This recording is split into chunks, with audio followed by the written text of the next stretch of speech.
ప్రముఖ senior journalist, కవి, photography రంగాల్లో విశేష సేవలు అందించినటువంటి పిఎస్ రవీంద్ర గారిని ఈరోజు మనం ఇంటర్వ్యూలో పరిచయం చేసుకుందాం. సార్ నమస్కారం. సార్, పిఎస్ రవీంద్ర అనగానే జర్నలిజంలో చాలా మందికి సుపరిచితులైనటువంటి మీరు. జర్నలిజం కన్నా ముందు మీ బాల్యం, చదువు, దాని గురించి ఎక్కడ పరిచయం? మా స్వగ్రామం వేమవాడ. ఇంటర్మీడియట్ వరకు అక్కడే సాగింది. నాకు ఉన్నటువంటి పరిస్థితుల రీత్యా ముందుకు సాగలేదు. ఆ తర్వాత మళ్ళీ ఎక్స్టర్నల్లో రాసుకున్నాను, అది వేరే విషయం. చదువు మాత్రం పెద్దగా సాగలేదు. ఇంటర్మీడియట్ లో పరిచయం అప్పటి పరిచయాలు చాలా బాగుండేవి. ఎందుకంటే అప్పటి నుంచి ఇప్పటిదాకా కూడా మధ్యలో కొంత గ్యాప్ వచ్చినప్పటికీ ఫోన్లు, వాట్సాప్లు వచ్చిన తర్వాత మా బాల్య స్నేహితులు, ఇంటర్మీడియట్ మిత్రులు కూడా అందరూ మళ్ళీ కనెక్ట్ అయ్యింది. రెగ్యులర్గా వాట్సాప్లో టచ్ అవ్వడం లేదా మాట్లాడడం జరుగుతుంది. ఎవరు సార్ ప్రముఖులు మీకు వరాల ఆనందం అట్లా ఆ విషయానికి వస్తే వీళ్ళంతా చిన్నాటి స్నేహితులు. జిమ్మో వారాల ఆనంద్, వజ్ర శివకుమార్ చిన్నాటి స్నేహితులు. వేమవాడ వాళ్ళం కాబట్టి అందరితో పరిచయాలు ఉన్నాయి చిన్నప్పటి నుంచి. సాహిత్యం వల్ల మరింత దగ్గరే. ముందు స్నేహితులు, తర్వాతనే సాహిత్యం. ఎందుకంటే మా పక్క ఇళ్ళే జింగో మాది కాబట్టి అట్లా దగ్గర మిత్రున్నాం. అంటే వాళ్ళంతా కవులుగా ఇప్పుడు మనకు పరిచయం అందరికి తెలిసినట్టు వాళ్ళే. జింబో గారు కానీ, తర్వాత వరాల ఆనంద్ గారు కానీ, వజ్ర శివకుమార్ కానీ. వాళ్ళ అప్పుడు కవిత్వంలో మీరు కూడా ప్రవేశం ఉంది కదా, అంటే ఎట్లా మొదలైంది కవిత్వం? కవిత్వం అంటే చిన్ననాడు ఏదో రాసుకోవడం స్టూడెంట్ దశలో అనేటువంటిది సాధారణంగా చాలా మందికి ఉంటుంది. అది పెద్ద లెక్కలోకి వచ్చే విషయం కాదు. కానీ ఒకసారి సినార గారికి సన్మానం జరిగినప్పుడు భారీ ఎత్తున ఒక రోజు ప్రోగ్రాం అంతా జరిగింది. ఆ ప్రోగ్రాంలో సినార గారు మన చుట్టే ఉంటుంది కవిత్వం అని చెప్తూ ఒక కవిత జరిగింది. ఆ విషయంలో జింబోతో నేను చర్చ జరిపినప్పుడు మరి నువ్వు ఒక కవిత చెప్పుకోవాలి, ఆ రకంగా నేను దాని పేరడి చెప్పిన. ఇట్లా కవిత చెప్పు అనేటువంటి పేరడి అంటే శ్రీనారాయణ కవిత. నారాయణ గారు ఏం చెప్పిందంటే వాళ్ళ సొంత స్వగ్రామం హనుమాజ్పేట. ప్రతి సంవత్సరానికి ఒకసారి వారు అక్కడికి వచ్చేవారు. వచ్చినప్పుడు వాళ్ళ పక్క ఇంట్లో బొంబాయి పోతుందని చెప్పంటే ఆయన ఏడుస్తుందా అని నేను కవితంగా మార్చుకున్నా అని చెప్పాను. బొంబాయి పోతాడంట నా కొడుకు, ఇంత పెద్ద ఇల్లున్న చాలదనే నా కొడుకు, చాలీ చాలు కోళ్ల గూడసంటి కొటీరులు ఎట్లుంటాడు అనేటువంటి కవిత చెప్పాను. దాని మీద నేను ఒక పేరడి చెప్పాను. అట్లాగే నా చేత కవిత్వం చెప్పించడం జింబోకు అలవాటేమో అని కూడా నేను చెప్పగలను. ఒకసారి జింబో వాళ్ళకు ఒక షాప్ ఉండేది. ఆ షాపులో మేము ఇద్దరం కూర్చుంటే మధ్యాహ్నం భోజనం టైం అయింది. ఇదే టైం నాకు ఆకలి అవుతుంది, నేను పోతాను. నేను నాకు మాత్రం అయితే లేదా, ఛాయ్ తెప్పిస్తే తాగు అన్నాడు. ఛాయ్ తెప్పిస్తే అయిపోయేదా ఇది అని చెప్పాను. అంటే అందులో మళ్ళీ ఆకలి అని చెప్పండి, ఊరికి ఆకలి అంటే ఒక అయితే చెప్పు అన్నాడు. ఏం చెప్పాలి? ఆకలి మీద చెప్పు అన్నాడు. అంటే అప్పటికప్పుడు చెప్పినటువంటిది, ఆకలి నా కడుపును వేదిక చేయరు, నీ భీకర నృత్యాన్ని చూడలేని నా చేతులు రాళ్లు రువ్వుతాయి. ఇది అప్పటికప్పుడు చెప్పినటువంటి అశువుగా చెప్పినటువంటి. అది నేను చిన్న పేపర్ మీద, జేబులో ఉన్న పేపర్ మీద రాసుకొని దానికి ఇంక కొంత కవితాత్మకం జోడించాలని అనిపించి తర్వాత జోడించింది ఏంటంటే, గుండె గడియారం కొట్టుకుంటుంది, సహనం అలారం సమయం కాస్తుంది, ఆఖరి నా కడుపును వేదిక చేయకు, నీ భీకర నృత్యాన్ని చూడలేని నా చేతులు రాళ్ళు రుగుతాయి. అట్లా ముగించారు. అద్భుతం. సినారెడ్డి తర్వాత మీరు ఒక కవితను ఆ తర్వాత జరిగిన విషయం ఏంటంటే, మేము రాస్తూ పోతున్న దశలో మనం రాస్తూ పత్రికలు పంపిస్తూ అది చూసుకుంటే సరిపోదు. దీన్ని ఒక కవితోద్యమంగా తీసుకురావాలంటే మన దగ్గర రాసే వాళ్ళు పిల్లలు కూడా ఉంటారు, వాళ్ళందరికీ ఒక బాట పడ్డట్టు అవుతుంది. అటువంటిప్పుడు మనం ఒక సంస్థ ఏర్పాటు చేసుకోవాలి, సాహిత్య సంస్థ అని చెప్పిన ఉద్దేశం మీద కళానికేతన్ రెగ్యులర్ గా మేము కలిసేవాళ్ళం. నేను, శివకుమార్, జింబో మేము కలిసినప్పుడు ఒక దశలో చర్చ వచ్చింది. అది కొద్ది రోజులు చర్చించుకొని దానికి ఒక రూపం ఇచ్చి కళానికేతన్ అనే పేరు మీద ఒక సంస్థ ఏర్పాటు చేసాం, సాహితీ సాంస్కృతిక సంస్థ. కళానికేతన్ కి కూడా మీరు ప్రముఖుల్ని తీసుకొచ్చారని విన్నాను. అవును. చాలా మంది జ్వాలముఖి లాంటి వాళ్ళు, తర్వాత ఇంకా అవును, అది రాస్తున్న క్రమంలో ప్రత్యేకత చెప్పాల్సిన విషయం ఏంటంటే మేము సైక్లోస్టైల్ ఆనాడు ఈ ప్రింటింగ్ అంత పెద్దగా లేదు. సైక్లోస్టైల్ పేపర్ తీసుకొచ్చిన త్రైమాసిక మాసపత్రిక నవత. దాంట్లో రమేష్ చంద్ర అని మా మధ్యరేడు, మా మిత్రుడు కీర్తిశేషు, ఆయన రాసేవాడు. ఆగాచార్య గారు దానికి చిత్రాలు వేసేవాడు. చుప్పకట్ట చిన్నమ్మ గారి సంపాదకత్వంలో అది వచ్చింది. దానికి చాలా పేరు వచ్చింది. చివరిగా అది ఏం చేసామంటే ఒక సంవత్సరం గడిచేసరికి దాన్ని ప్రింటెడ్లో తీసుకొచ్చాం. ప్రింటెడ్లో తీసుకొచ్చినప్పుడు దానికి జ్వాలాముఖి గారిని చీఫ్ గెస్ట్ పిలిచాం. ఆయన ఒక్కొక్కరి కవిత్వం గురించి విశ్లేషిస్తూ పోతుంటే నాకు భయమైంది, చెమటలు పెట్టి. కానీ తీరా చూస్తే నా కవిత్వం మొత్తం రాత్రి చనిపోయింది ఆ కవిత పేరు. దాన్ని చదువుతూ ఇది రాసింది ఎవరు? పిఎస్ రవీంద్ర గారు. వారికి నా నమ్మవాకముడు అని అన్నారు. జ్వాలాముఖి గారు నా ఒళ్ళు పులకించిపోయింది. నేను వెనక్కి తీసి చూసిన వరకు ప్రేక్షకులంతా నా వైపు చూస్తున్నారు. అది జీవితంలో మర్చిపోయిన సంఘటన. అయితే ఆ రాత్రి చనిపోయింది అది రావడంతో పాటు దాని మీద అంటే ఇవాళ రేపు కొన్ని రెండో పార్ట్గా అది కథలు కావచ్చు, కవితలు కావచ్చు, ఏదన్నా సినిమాలు కావచ్చు, రెండో పార్ట్గా వస్తుంది. దాన్ని నేను ఇంకో రెండో పార్ట్ కూడా డెవలప్ చేశాను. రాత్రి చనిపోయింది అన్నప్పుడు దాని ఇంకో కొత్త ఆలోచన పుట్టింది కాదు. ఆ కొత్త ఆలోచనే మరో కవిత్వంగా మారింది. అది ఏంటంటే చనిపోతేనేం రాత్రిలా అన్నారు. రాత్రిలా దానికి ఏం రాశా అంటే అక్కరకు రాని లక్ష నక్షత్రాల కన్నా లక్షల మందిని చైతన్యవంతం చేసి ప్రపంచాన్నే ప్రభావితం చేసే ఒక్క సూర్యుడిని ప్రసవించి చనిపోతేనేం రాత్రిలా అని దాని డెవలప్మెంట్. అంటే ఒక గొప్ప చావు. రాత్రి చనిపోవడం అంటే రాత్రి చనిపోయిందని చెప్పడం ఒక కొత్త కోణం. దాంట్లో ఆ చనిపోవడం అనేటువంటి ఒక గొప్ప చావు. అది కవిత్వం రాస్తున్నప్పటికీ నాకు దేవిప్రియ గారి రన్నింగ్ కామెంటరీ బాగా ఇష్టం. ఆయన మేము వేలవాడ కళానికేతన్ సమావేశాలు పిలిచినప్పుడు టెంపుల్ ఒకసారి చూసి వెళ్ళిపోయారు. నెక్స్ట్ వీక్ ప్రజాతంత్రంలో సమాజానంద స్వామి పేరు మీద ఆయన రాసేది రన్నింగ్ కామెంటరీ. అప్పుడు ఏం రాసిందంటే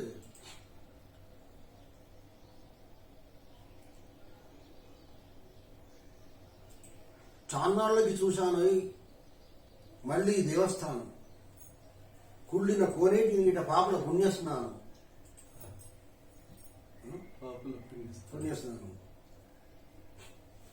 నిమ్మకు నీరెత్తినట్టు నిలిచి ఉంది శివలింగం, అయ్యవారి హొయలు చూసి అయ్యరు మది రణరంగం, అమ్మవారి హొయలు చూసి అయ్యరు మది రణరంగం. కొనేవాళ్ళున్నారా దేవుళ్ళని అముత, నమ్మేవాళ్ళున్నారా కట్టుకథలు తుమ్ముత. అంత అద్భుతంగా రాసింది. నాకు ఆ ప్రక్రియ బాగా నచ్చింది. అది పత్రికల్లో ఎందుకు రాయకూడదు అనిపించింది. ఇప్పటికీ అప్పటికి రన్నింగ్ కామెంట్ అంటే గుర్తొచ్చేది అయ్యింది. ఎందుకు ఇప్పుడు మన అక్షంతలు అనే పేరుతోటి వార్తలో గజ్జల మల్లారెడ్డి గారు రాసిండు. కానీ అది ఈ పేరుడు ఇట్లా ఈ ప్రక్రియ కాదు. అది ఆయన ధోరణి ఆయన రాసిండు. ఆయన వరకు బాగానే రాసిండు, ఓకే. కానీ ఇది వేరు. ఇది రాసిన తర్వాత నాకు పోయిన ఎన్నికల్లో 2 సంవత్సరాల క్రితం జరిగిన ఎన్నికల్లో ఎవరైనా ఇట్లా రాసిన వాళ్ళు ఉంటే బాగుండు అన్నట్టుగా మా ఎడిటర్ గారు అప్పుడు వీరయ్య గారు ఒక మాట చెప్పారు. చెప్తే నేను రాస్తాను సార్ అన్న. రాయండి అంటే రాసిన మంచి స్పందన వచ్చింది మేనేజ్మెంట్ నుంచి, బయట నుంచి కూడా, వాటర్ల నుంచి. అందులో అప్పుడున్నటువంటి పరిస్థితి ఏంటంటే ఇక్కడ కంటి వెలుగు పథకం ప్రవేశపెట్టింది గవర్నమెంట్. అదే టైంలో కళ్ళ పరీక్ష కోసం ఢిల్లీకి పోయండి కేసీఆర్. దాని మీద ఒకటి రాసింది, కంటి వెలుగు పేదలకు వెన్నంటిన నేస్తం, పనికిరాదు అధినేతకు ఉల్లిగడ్డ శాస్త్రం, పేదలకు చేస్తారు చికిత్సలు గల్లీలో, పెద్దలకు కావాలి పరీక్షలు ఢిల్లీలో. ఇట్లా వినిపిస్తూ పోతే చాలా ఉంది, కానీ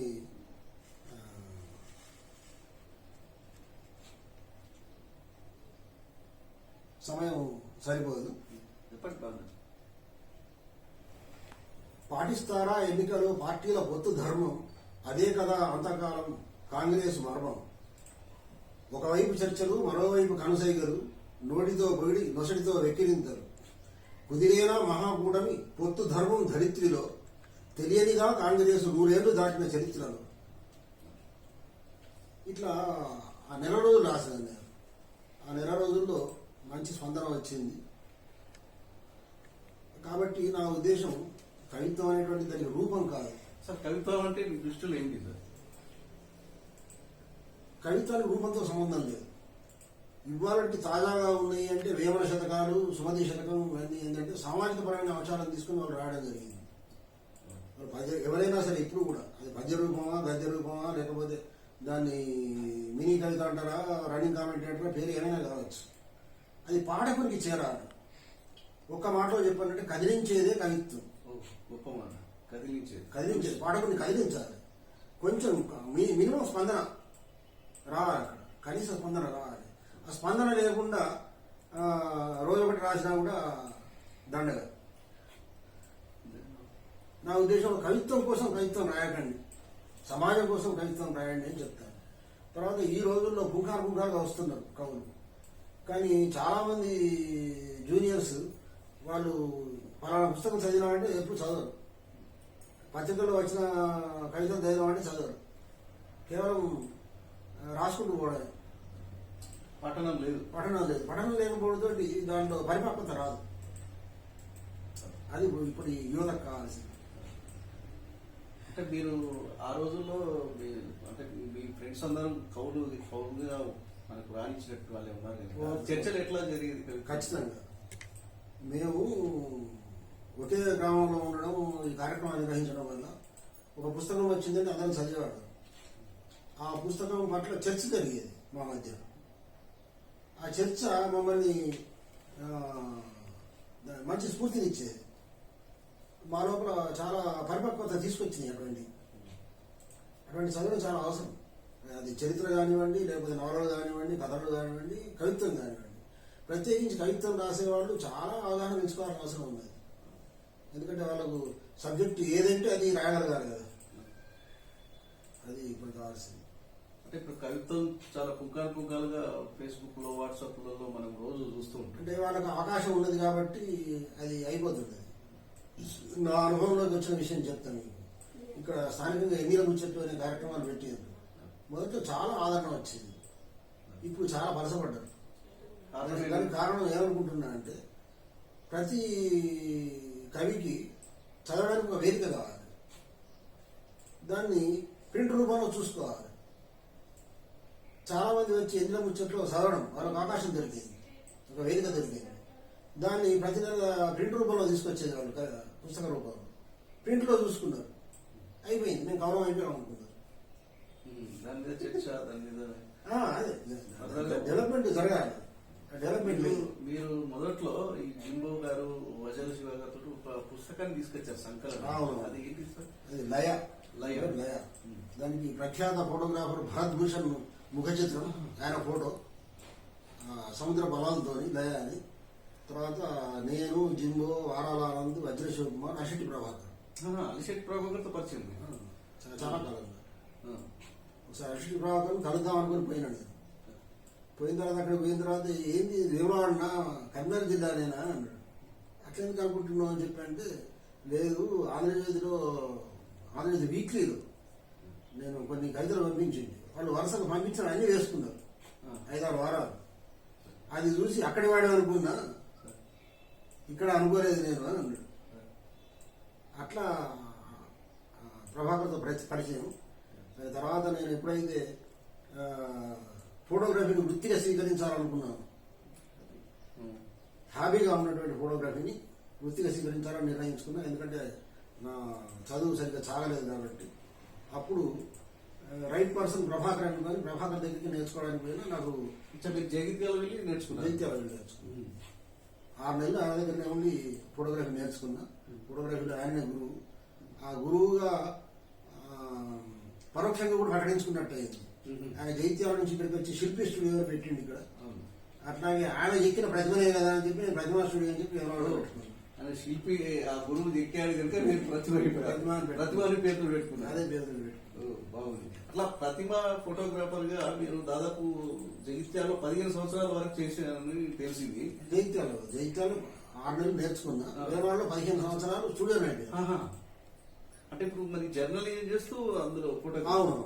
అప్పుడు ఏంటంటే అసలు ముందు జర్నలిజం రావడానికి కారణం ఏంటి సార్? ఇప్పుడు మీరు కవిత నుంచి వెళ్ళి ఫోటోగ్రఫీ మీరు అన్నది కరెక్ట్. ఇది విషయం ఏంటంటే నాకు 3 రంగాల్లో ప్రవేశం ఉంది. పెద్దగా ఇది గొప్ప కాదు కాబట్టి చిన్న సింపుల్గా చెప్తాను. 3 రంగాల్లో ప్రవేశం ఉంది. అందులో నువ్వు మొదటి కవిత ఎప్పుడు రాసినావు, లేదా మొదటి ఫోటో ఎప్పుడు తీసినావు నేను చెప్పలేను. కానీ మొదటి వార్త మాత్రం 1976 మే 23న రాసిన. దానికి కారణం ఏంటి అని చెప్పండి, ఆ రోజు కళానికేతన ప్రారంభోత్సవం మేము ఏర్పాటు చేసిన సంస్థ. దానికి సనంద్ర అటెండ్ అయ్యాడు.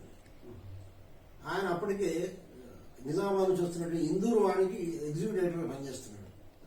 కాబట్టి అందులో మా వార్త వేయాలి అని చెప్పి అడిగినాం మిత్రుడిగా, పాత పరిచయం కవిత్వం ద్వారా.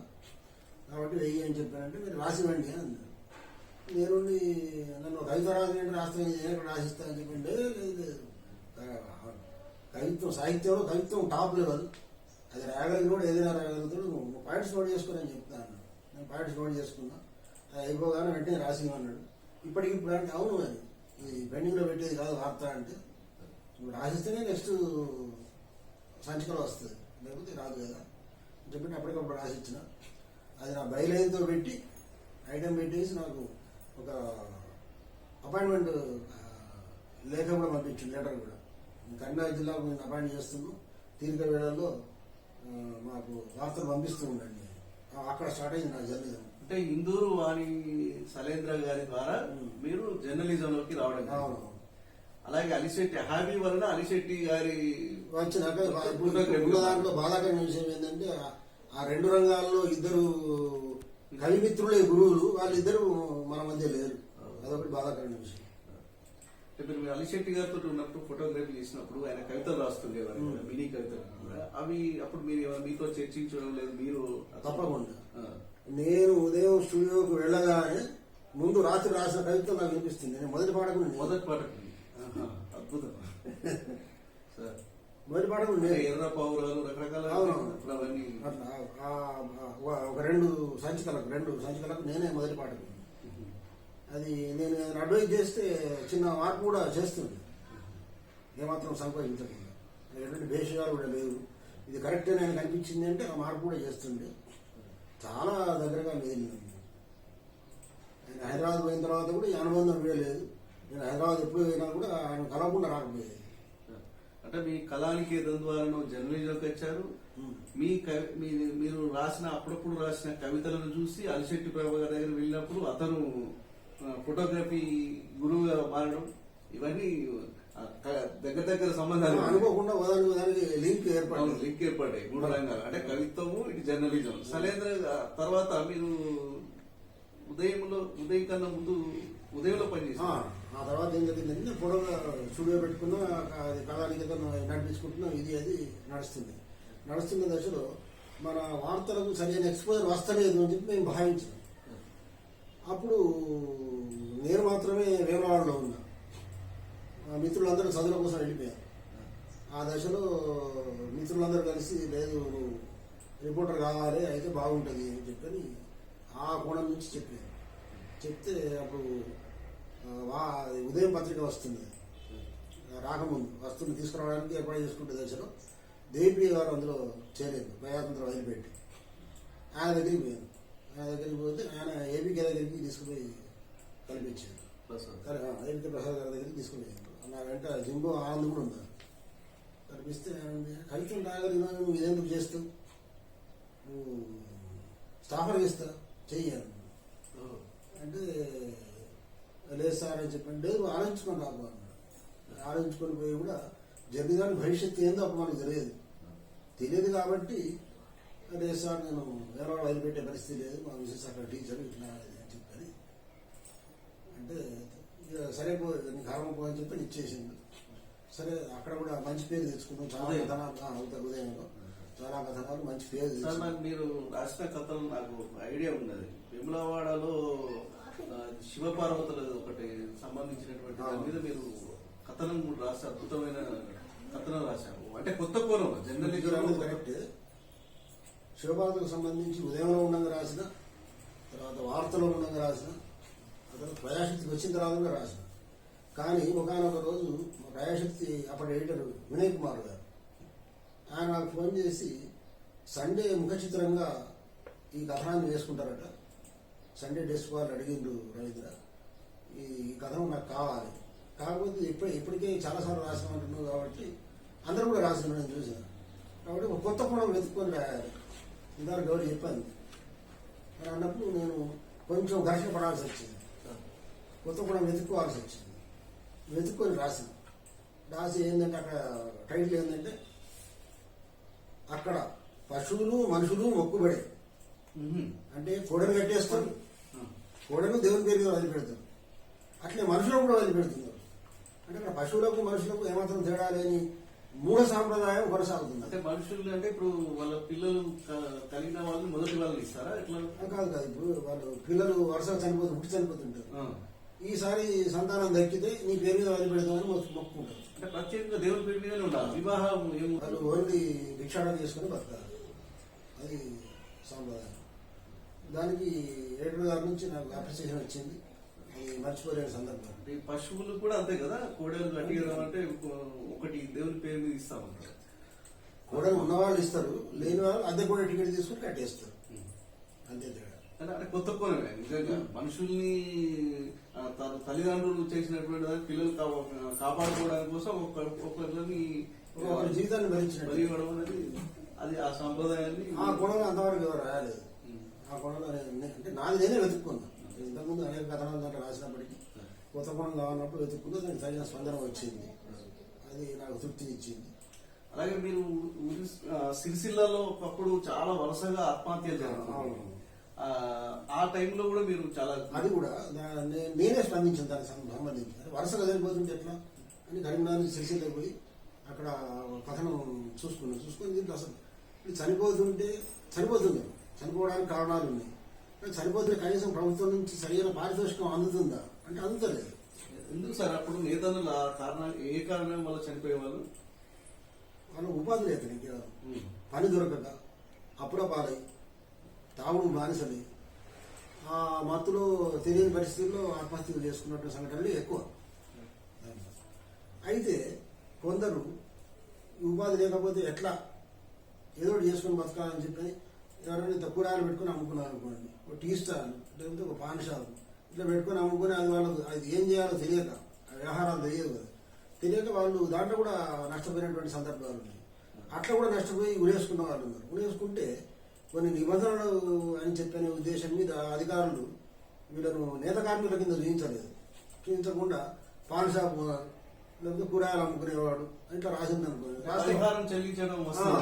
పరిహారం చెల్లించలేదు.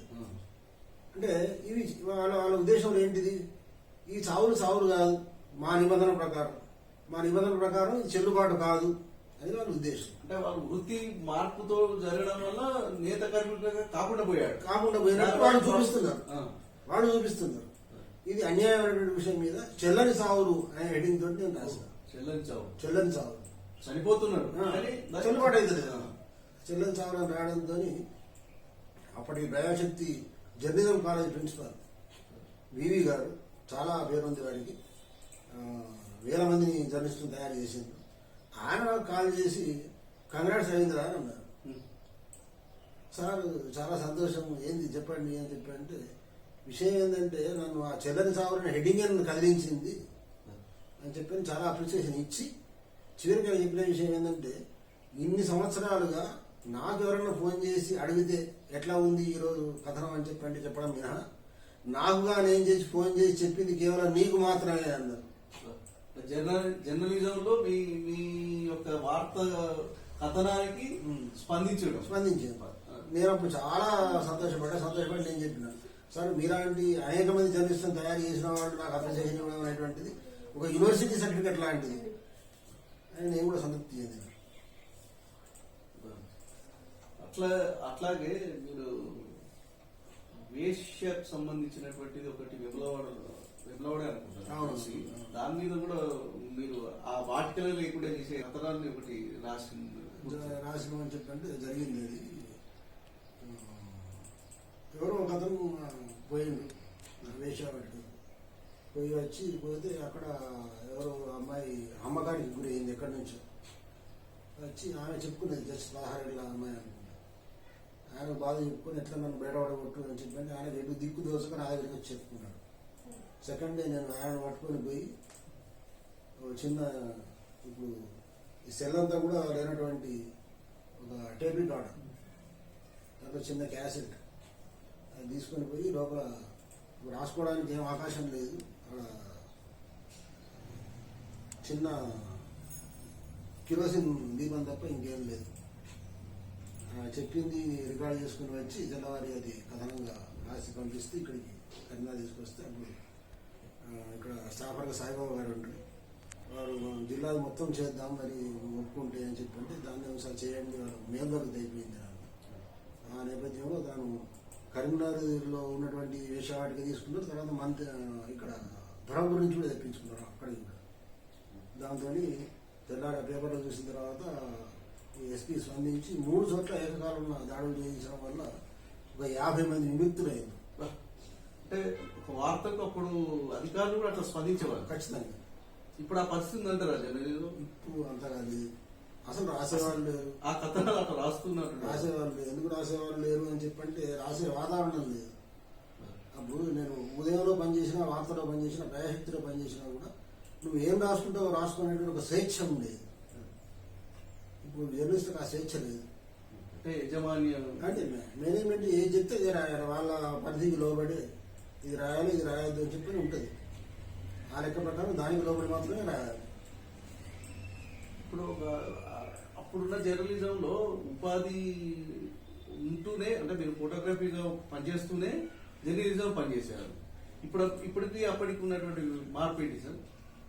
అప్పుడు మాకు అపాయింట్మెంట్ లెటర్ ఇచ్చారు. మీ తీరిక వేళల్లో మాకు వార్తలు పంపగలరు. సింపుల్. పార్ట్ టైం రిపోర్టర్ అంటే part time reporter, part time పనిచేసింది. పార్ట్ టైం వాళ్ళకి పనిచేసినప్పుడు మాకు బతుకు తెరువు కోసం ఏమైనా కాలేదు. నేను ఒక స్టూడియో నడుపుకున్నా, ఇంకో మిత్రుడు ఒక ప్రైవేట్ స్కూల్లో పనిచేసిండు, ఇంకో మిత్రుడు ఇంకో జాబ్ చేసుకున్నాడు. ఇట్లా ఎవరి జీవితం వాళ్ళకు. కానీ ఇవాళ అది లేదు. ఎందుకు లేదు అని చెప్పంటే అప్పుడు ఎందుకు ఉన్నది ఆ రకంగా స్వేచ్ఛ కూడా ఎందుకు, ఇప్పుడు ఎందుకు లేదు అని చెప్పంటే ఇప్పటి రిపోర్టరు ఒక వార్త మాత్రమే రాయడం కాదు, సర్క్యులేషన్ చూసుకోవాలి, అడ్వర్టైజ్మెంట్ తీసుకురావాలి, బాకీలు వసూలు చేసుకురావాలి. ఇవన్నీ ఉన్నప్పుడు ఆయన పూర్తి సమయం కేటాయించాల్సి వస్తుంది. 24 hours కేటాయించాలి. మేము అట్లా కాదు కదా, తీరిక వేళల్లో అన్నప్పుడు అట్లే రోజుకు వార్త ఒకవేళ పంపించిన మాకు తీరిక ఉన్న సమయంలోనే సేకరించి ఎప్పుడో కొంత టైం ఇచ్చి పంపిస్తే సరిపోయేది. అంటే మీకు ఉపాధిని, మీరు ఆల్రెడీ మీకు ఉపాధి ఉన్నది కనుక ఇది ఇంకా చెప్పాలంటే ఉపాధి ఉన్న వాళ్ళకే ఇచ్చింది ఆ రోజు. అంటే ఎలాంటి అవినీతి జరగకుండా జర్నలిజాన్ని వార్తగా రాస్తారు నిర్భయంగా రాయగలగాలి అనేటువంటి దాని మీద ఇచ్చింది. ఇవాళ ఆ పరిస్థితులు లేవు. ఇప్పుడు జర్నలిజంలో అదో ఆధారం, అదే ఉపాధిగా కావడం వల్ల సరిగా రాయలేకపోతున్నారు. అంతే సీనియర్ జర్నలిస్ట్ అంటే ఉన్నటువంటి పనుల ఒత్తిడి కాదు, ఇవన్నీ వింగ్స్ అన్ని చూసుకోవాలి కదా. ఇవన్నీ చూసుకోవాల్సి వచ్చినప్పుడు వాళ్ళకు ఇంకో పని చేయడానికి టైం లేదు. ఇదే ఆధారంగా బతకాలి తప్ప ఇంకో అవకాశం లేదు. నిజంగా అసలు జర్నలిస్టు ఎలా ఉన్నారు సార్? జర్నలిస్ట్ అంటే ఏ విధంగా జర్నలిజంలో రాణించాలంటే ఎట్లా మీరు సీనియర్ జర్నలిస్ట్గా చెప్పండి, ఎట్లా చేయాలి? నిజానికి ఒక కవికి జర్నలిస్టుకి పెద్ద తేడా లేదు.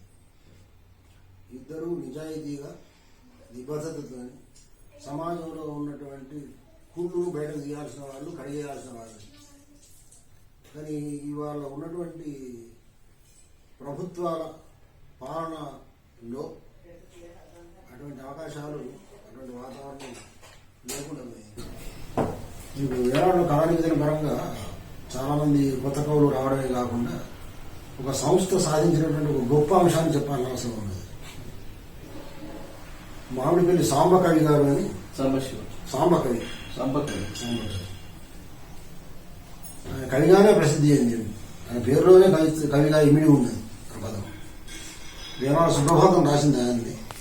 దాంతోపాటు లోభ సంహారం అని చెప్పని పద్యంలోనే అద్భుతమైన సామాజిక అంశాలను ఎత్తి చూపించారు. చాలా గొప్ప విషయం. అలాంటి అంత గొప్ప కవి భోజనానికి లేకుండా బాధపడ్డ రోజులు ఉన్నాయి. అటువంటిది మేము గమనించి ఆయనకు శాశ్వత ఉపాధి ఏదైనా ఇవ్వాలి అనే ఉద్దేశం మీద అప్పుడు మా మిత్రుడు జింబో వాళ్ళ అన్నయ్య డాక్టర్ రఘుపతిరావు గారు అక్కడ మెడికల్ ఆఫీసర్ పనిచేస్తున్నారు. అట్లాగే బీడీఓ మల్లయ్య గారు పనిచేస్తున్నారు. వాళ్ళని సంప్రదిస్తే వాళ్ళు సర్పంచులు మిగతా వాళ్ళు తెలిసిన వాళ్ళని అందరి దగ్గర చందాలు వసూలు చేయడం ద్వారా ఆయన 2 షెటర్లు నిర్మించి ఇచ్చారు శాశ్వత ఉపాధి కోసం. అది మాకు అత్యంత తృప్తి ఇచ్చినటువంటి విషయం. మిగతా అన్ని కార్యక్రమాల కంటే కళానికేతన్ ద్వారా చేసినటువంటి ఒక గొప్ప పని. అది బహుశా ఎక్కడ కూడా జరగలేదేమో అనుకుంటున్నాను మాకు తెలిసినంత వరకు. కవులు అంటే సామాజిక అంటే మామూలు శాలలకు పంపించడం కాదు, వారి వారి జీవితానికి ఆధారం కూడా చూపించడం అనేది కళానికేతన్ ద్వారా జరగడం అనేటువంటిది అందులో దాన్ని స్థాపించిన అందులో పనిచేసిన ప్రతి ఒక్కరికి గర్వకారణం. అది అట్లాగే మీరు ఒక కవిత అన్నారు. నాకు జ్వాలాముఖి గారు అప్రిసియేషన్ ఇచ్చినటువంటి రాత్రి చనిపోయింది తర్వాత మళ్ళీ అదే రీతిలో చాలా మంది మెచ్చిన కవిత, నాకు కూడా బాగా నచ్చిన కవిత ఈ మధ్య రాసినటువంటిది, అంటే కొద్ది కాలం క్రితం రాసినటువంటిది తెగిపడిన వాక్యం.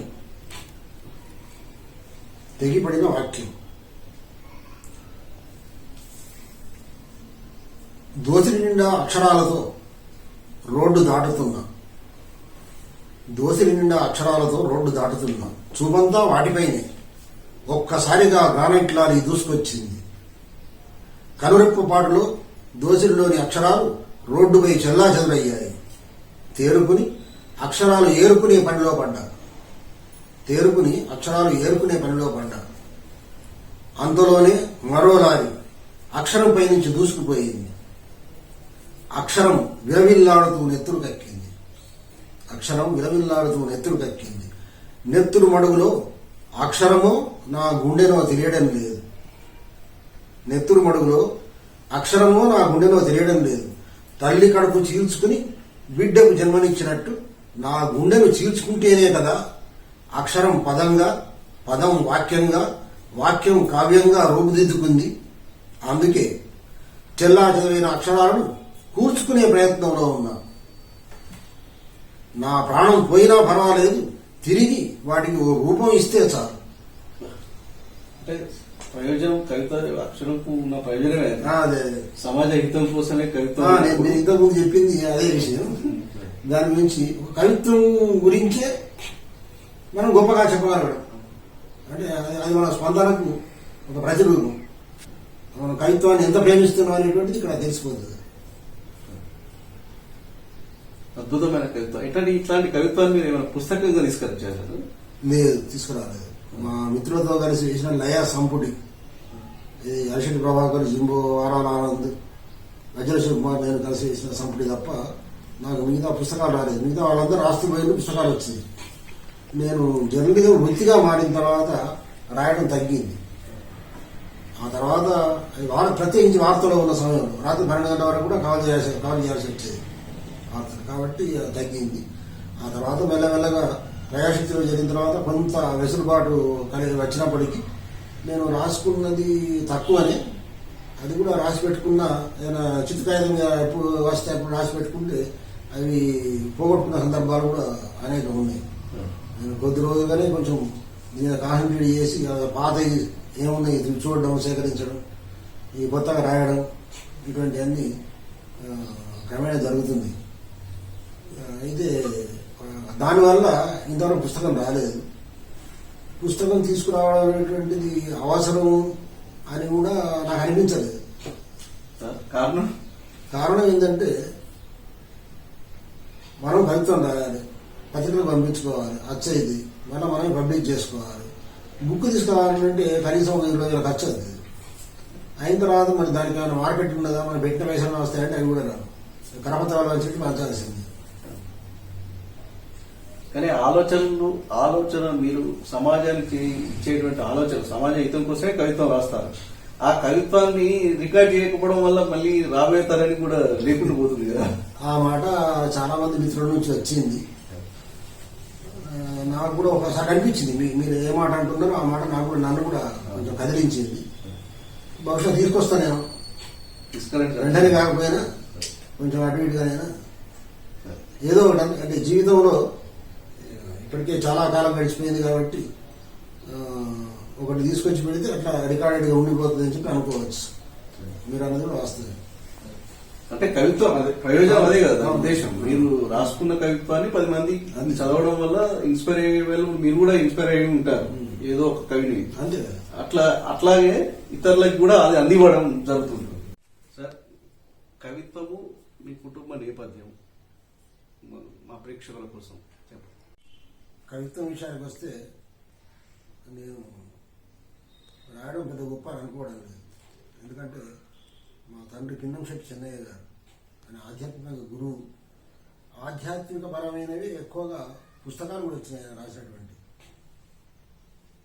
చెప్పుకోదగ్గ విషయం ఏంటంటే వాళ్ళకు అంతకుముందు వాళ్ళ దాంట్లో లేనటువంటి పూజా రూపం కూడా ఆయనే తీసుకొచ్చింది. పూజ అర్చన ఎట్లా చేయాలనేటువంటి పుస్తకం కూడా వచ్చింది. అనేక భజన కీర్తనలు అవి ఇవి వచ్చినాయి. సామాజిక పరమైన కూడా కొన్ని రాశాను. తప్పకుండా అది జీన్స్లో కానివ్వండి, లేకపోతే మామూలుగా మన జీవన విధానంలో కానీ వింటూ వస్తున్నటువంటి క్రమంలో కానివ్వండి, ఆ రకంగా కవిత్వం నాకు కొంత వంట పట్టిందని నేను అనుకుంటున్నాను. మీ నాన్నగారి నుంచి వచ్చిందని నేను అనుకుంటున్నాను. అట్లాగే కొంత ఆలస్యంగా అయినా మా తమ్ముడు కొంత కవిత్వం రాసేవాడు అప్పుడప్పుడు. కిన్నంశెట్టి కిషన్ కథలు రాస్తాడు. ఇప్పుడు కథలు బాగా రాస్తున్నాడు. వరుస పెట్టి ఒక 50 కథలు రాసింది ఈ మధ్య. అందులో నేను ఇంతకుముందు నా జర్నలిజం కృషిలో భాగంగా వేశ్యవాటికి పోయినటువంటిది చెప్పిన కదా, దాన్ని కూడా ఒక కథగా రాశాడు. అట్లా మా తమ్ముడు ఇందులో ఉన్నాడు. అట్లాగే మా అనుబంధం అని చెప్పి అనుకున్నప్పుడు స్వయాన మా మామగారే, మా మిసెస్ వాళ్ళ తండ్రి గారే వాసవ నరసయ్య గారు. ఆయన గురించి ప్రత్యేకంగా చెప్పాల్సిన అవసరం లేదు. 2017లో బాల సాహిత్యానికి గాను కేంద్ర సాహిత్య అకాడమీ అవార్డు తీసుకున్నారు. అట్లాగే ఆయన కొడుకు డాక్టర్ వాసల వరప్రసాద్ కూడా ఆయన సాంప్రదాయాన్ని, వారసత్వ సంప్రదాయాన్ని కొనసాగిస్తున్నాడు. ఆయన కూడా రాస్తున్నాడు. అది కవిత్వానికి సంబంధించిన విషయం. అలాగే మీ పిల్లలు కూడా జర్నలిజంలో కూడా వారసత్వం ఉన్నట్టు. మీ వారసత్వం కరెక్ట్. అది అనుకోకుండా జరిగిన సంఘటన. మా పెద్ద అబ్బాయి దిలీప్ అనుకోకుండా జర్నలిజం ఫీల్డ్లోకి వచ్చిండు. వచ్చి కొన్ని రికార్డులు సృష్టించిండని చెప్పి నేను చెప్పగలను. అది నాకు గర్వకారణం. అంటే అదేంటంటే మొట్టమొదటి జర్నలిజం వృత్తిలోకి వెళ్ళేటప్పుడు ఫస్ట్ ఇండియన్ ఎక్స్ప్రెస్కు స్టాఫ్ రిపోర్టర్గా హైదరాబాద్లో సెలెక్ట్ అయ్యిండు. అయిన తర్వాత నేను చెప్పిన విషయం ఏంటంటే, మన జిల్లాకు సంబంధించి మనం చూసుకున్న కమలాపూర్కి సంబంధించినటువంటి ఎస్ వెంకటనారాయణ గారు ఇంటర్నేషనల్ లెవెల్లో జర్నలిస్ట్. అట్లాగే హిందూకు ఏడో స్థాయికి పోయినటువంటి శ్రీనివాసరెడ్డి గారు ఓదల, తాను ఇప్పుడు తెలంగాణ టుడేకు ఎడిటర్గా పనిచేస్తున్నారు. కానీ ఆ స్థాయికి పోయారు. ఆయనను దృష్టిలో పెట్టుకో, అది రెండో తరం కావాలి. మొదటి తరం వెంకటనారాయణ గారు, రెండో తరం శ్రీనివాసరెడ్డి గారు అయితే మూడో తరం నువ్వు కావాలి అని పంపించిన.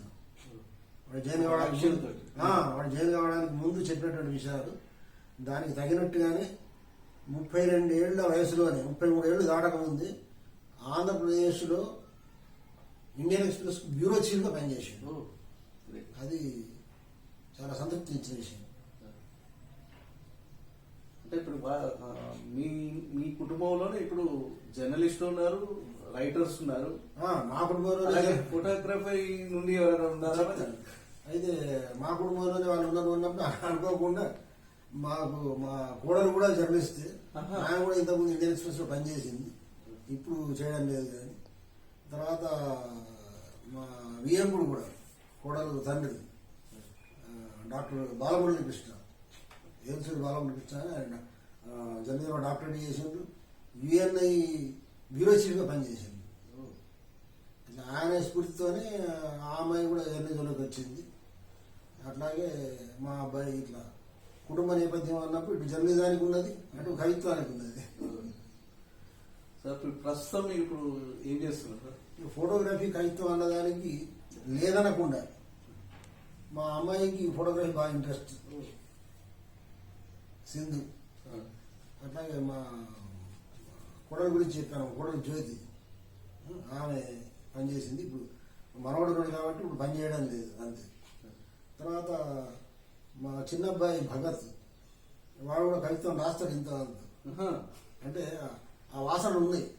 సీన్స్ లో వచ్చాయి కదా, మీ నాన్నగారి నుండి మీకు, మీ నుండి వచ్చింది. అది అదే ప్రస్తుతం ఏం చేస్తున్నారు సార్ ఇప్పుడు మీరు? ఇంకా ఇమ్మీడియట్ గా ఇప్పుడున్న పరిస్థితిలో నేను ఏం చేయడం లేదు. కానీ నాకు కరోనా నేపథ్యంలో చాలా మంది జర్నలిజం మానుకోవాల్సి వచ్చింది. నేను రిటైర్ అయ్యి కూడా నవ తెలంగాణలో కాంట్రాక్ట్ పద్ధతిలో పనిచేసాను. ఆ తర్వాత ఆ టైం కరోనా వచ్చిన టైంలో చాలా మందిని పక్కన పెట్టి రెగ్యులర్ వాళ్ళని కూడా అటువంటి టైంలో మాకు కూడా పక్కన జరగక తప్పలేదు పరిస్థితులు. కానీ ఆ తర్వాత నాకు చాలా ఒక వెలితి కనిపించింది. ఇన్ని సంవత్సరాలు సుదీర్ఘ 30-37 ఈవినింగ్ సంవత్సరాలు అయితే తలనొచ్చేది. ఎందుకు అని చెప్పి మెల్లగా అబ్జర్వ్ చేస్తూ పోతే ఈవినింగ్ అయితే ప్రతిరోజు ఆఫీస్కి వెళ్ళేవాడిని. అది లేకపోవడం వల్ల ఏమైంది అని చెప్పి ఒకసారి వెనక్కి ఆలోచించుకుంటే అది జర్నలిజం అనేటువంటి ఒక వృత్తి కాదు, అది నా జీవన విధానం అయిపోయింది. కాబట్టి ఇప్పటికి కూడా దాన్ని వదిలిపెట్టేది ఏం లేదు. ఈ కరోనా కాలంలో మనం ఏం చేయలేకపోయాం, అంటే కొత్తగా అవకాశాలు ఎక్కడ లేవు. ఇప్పుడు కరోనా కొంచెం పలసబడింది కాబట్టి అవకాశాల కోసం చూస్తున్నా. తప్పకుండా నేను ఇప్పటికీ అంటే నాలో ఇంకా శక్తి ఉంది, పనిచేయాలనే ఉత్సాహం ఉన్నది. దాని దగ్గర అంటే పత్రికలకి ఆర్టికల్స్ పంపిస్తున్నారా? లేదు, అట్లేం లేదు. నేను రెగ్యులర్ జర్నలిస్ట్.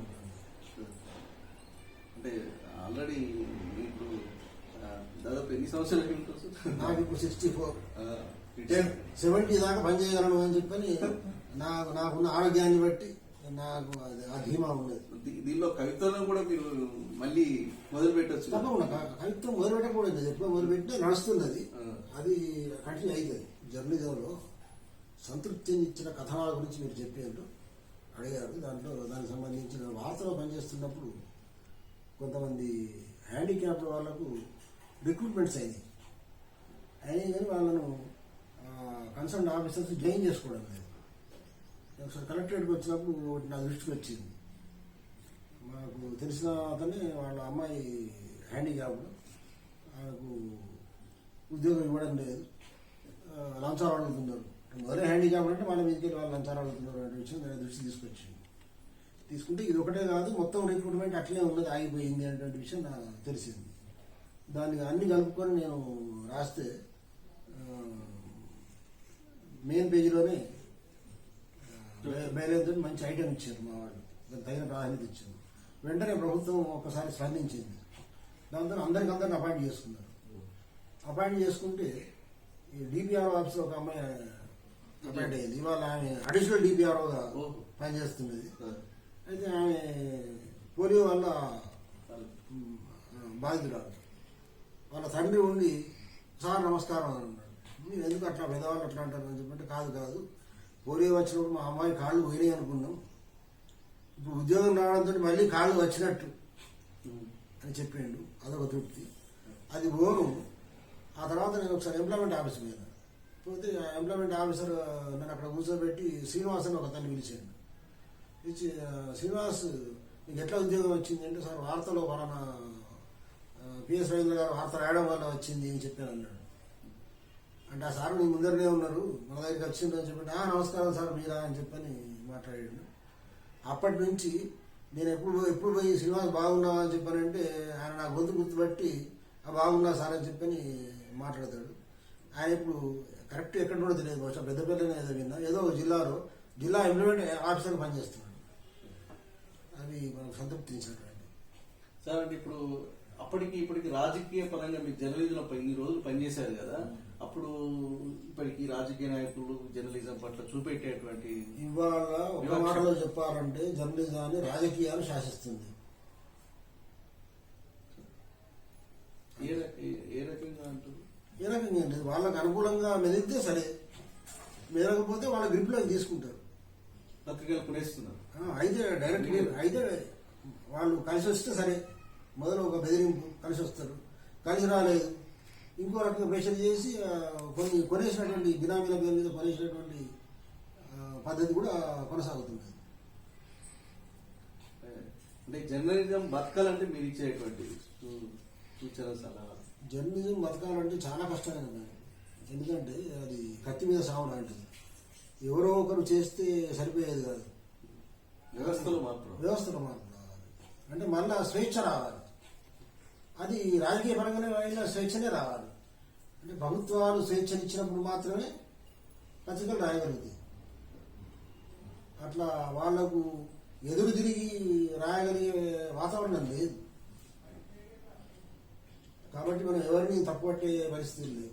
అంటే ఇప్పుడు ఉన్నటువంటి సోషల్ మీడియా ఇప్పుడు డామినేట్ చేస్తున్నది. అవును, సోషల్ మీడియాలో ఎవరు ఇష్టం వచ్చినట్టు వాళ్ళే చేసుకుంటున్నారు, డామినేట్ చేస్తున్నది. అంటే జర్నలిజానికి కంట్రోల్ లేకుండా పోయిందని అనొచ్చా? ఏదైనా వార్త ఎవరికి వాళ్ళు పెట్టేసుకుంటున్నారు కదా, దానికి ఒక మీరు అన్నది కూడా నిజమే. అది జర్నలిజం అని చెప్పి అనలేము, కానీ ఈ సోషల్ మీడియా అనేటువంటి అదుపు తప్పింది. దానికి ఒక పద్ధతి పాడు ఏం లేదు. సడన్ గా ఏదో వస్తుంది, ఎవరికి దోచింది వాళ్ళు పోస్ట్ చేస్తున్నారు, దానికి నియంత్రణ లేదు. అంటే ఇప్పుడు కొన్ని పత్రికల్లో అచ్చు కావాలంటే కొన్ని ఫోటోలు పెట్టచ్చు, పెట్టరాదు, ఇట్లా ఎడిటర్ ఉంటారు, అన్ని నియమాలు ఉంటాయి, కొన్ని నిబంధనలు ఉంటాయి, పత్రికా నిబంధనలు ఉంటాయి. మరి ఇక్కడ దీన్ని యాజమాయించి లేకుండా పోతున్నటువంటి సమయంలో ఏదైనా కూడా చూసేటువంటి ఒక పరిస్థితిలో రాబోయే తరం వారు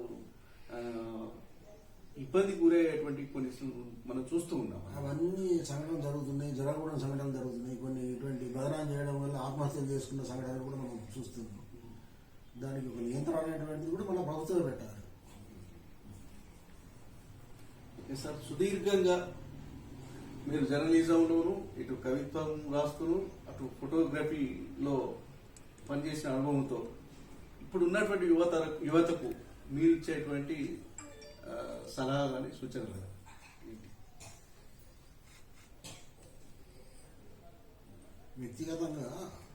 వ్యక్తిగతమైన ఎదుగుదలని ప్రతి ఒక్కరు చూస్తున్నారు. అంటే మనం ఏ మేరకు బాగుపడగలం, మనం ఏ మేరకు నాకు డబ్బులు సంపాదించగలం, ఆర్థికపరమైన కోణంలోనే దృష్టి మళ్ళీంది. అంతేగాని పక్కోడు ఏమవుతున్నాడో ఏమబోతున్నాడో అనేటువంటిది చాలా తక్కువ. సామాజిక స్పృహ తగ్గింది. అది కవిత్వ పరంగా కానీ, జర్నలిజం పరంగా కానీ, కనీస మానవునిగా కానీ మానవత్వం అనేటువంటిది రావాలి. మళ్ళీ సామాజిక కోణంలో ఆలోచన జరగాలి. దానికి ఈ యాంత్రికతనే, అంటే ఒక యంత్రంలాగా పనిచేస్తూ పోతూ ఉన్నటువంటి రోజులు అదే కారణాలు. అందువల్ల వాళ్ళకు తెల్లారులేస్తే చదువు అయిన తర్వాత ఉద్యోగం అని తప్ప సమాజపరమైనటువంటి అవగాహన పెంచే ప్రయత్నం జరుగుతలేదు ఇక్కడ. అంటే సామాజిక అంశాలతో కూడుకున్న చదువులు అసలు కోర్సులు లేవు. అంత టెక్నికల్ కోసం అయిపోయింది. అది కూడా తప్పకుండా సమాజం మీద ప్రభావం ఉండదు. అంటే ఈ కోర్సులను ఎక్కువ సోషలాజీకి సంబంధించినటువంటి కోర్సులను ప్రవేశపెట్టాలి. కోర్సు అవసరం. సరే, చివరిగా మా ధరణి ప్రేక్షకుల కోసం మీరు మీ అమూల్యమైనటువంటి మాటలు. ప్రత్యేకించి మీరు చెప్పాల్సిన అవసరం లేదు. ఎందుకంటే మీరు కవిత్వంలో ఉన్నారు, జర్నలిజంలో ఉన్నారు. కాబట్టి ధరణి ప్రేక్షకులు చెప్పాల్సిన విషయం ఏంటంటే, మీరు స్వయంగా నడుము బిగించి నడిపిస్తున్నారు కాబట్టి దీన్ని ఆదరించాలని కోరుతున్నారు.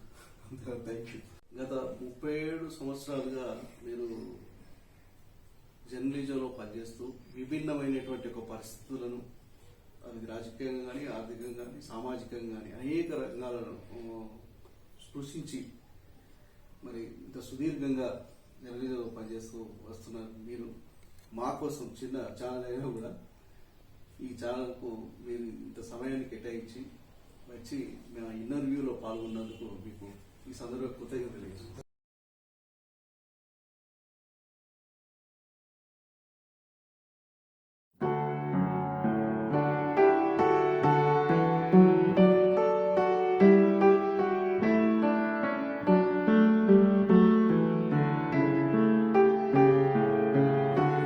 Thanks for watching this video. Please like, share and subscribe to Dharani TV.